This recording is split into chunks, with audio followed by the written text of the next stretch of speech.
अब बात करते हैं कि क्या क्या नहीं करना चाहिए, क्या क्या करना चाहिए।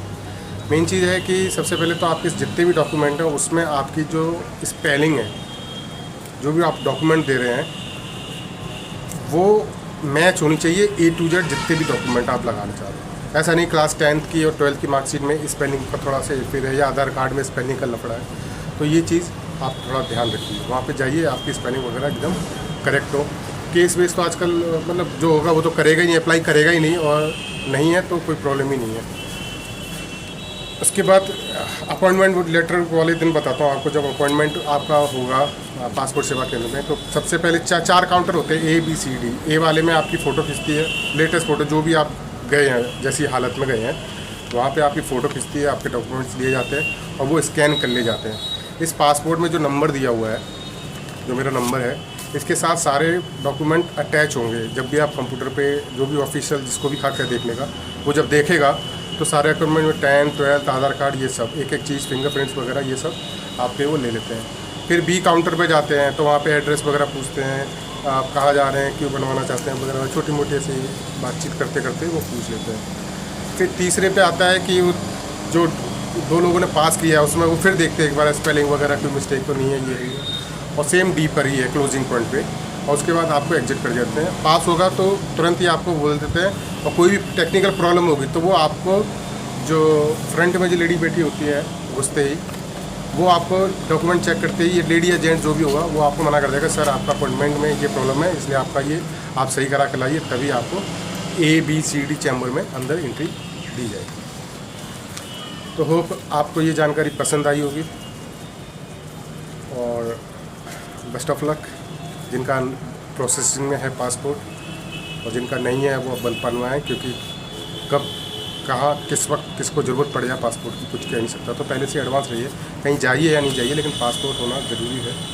1500 रुपये आपके फ़ीस लगी थी मेरी, और 2 ऑप्शन होते हैं, एक 3600 रुपये जिसमें 60 पेज का रहता है और एक 30 पेज का रहता है। तो ये मेरा 30 पेज का पासपोर्ट है।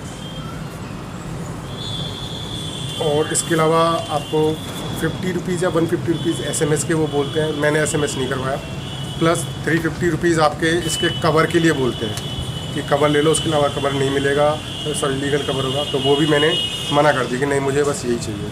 टाटा का कवर रहता है, टाटा वाली कंपनी बना के देती है, तो उसके लिए भी मैंने मना कर दी। सॉरी।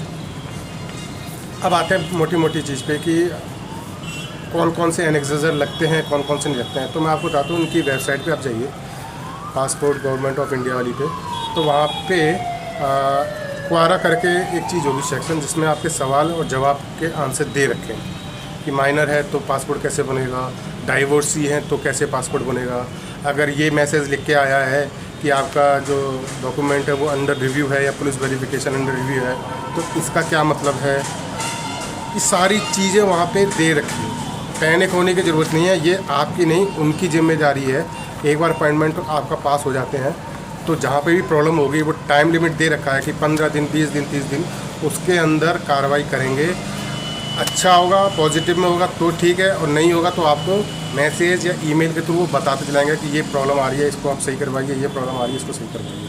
बस एक चीज़ का ध्यान रखना बहुत ज़रूरी है, और वो ये कि कोई भी झूठी जानकारी बिल्कुल मत दीजिए। जो जैसी जानकारी है सही है आपके पास, बस वही जानकारी दीजिए, वही डॉक्यूमेंट दीजिए, तो आप सुरक्षित हैं। अदरवाइज़ कहीं पे भी वो तो पूरे इंडिया से जुड़े हुए हैं, कहीं से भी आपके डॉक्यूमेंट निकाल के चेक कर लेंगे ये बंदा सही है फेक है जो भी है। ज़रा से भी गलती हुई तो 5000 रुपये का फ़ाइन तो है ही, प्लस आपका क्रेडिट भी ख़राब होता है, वहाँ पे लिख दिया जाएगा कुछ भी नेगेटिव रिमार्क्स, तो पूरा प्रॉब्लम आ जाती है। फिर आगे जो पासपोर्ट बनवाने आप दोबारा जाएंगे फिर दिक्कत आएगी, क्योंकि आजकल आधार कार्ड आपकी उंगलियाँ आई सब स्कैन होकर रखा हुआ पहले से ही। तो ये चीज़ें आप ध्यान में रखिए। धन्यवाद। जय हिंद, वंदे मातरम।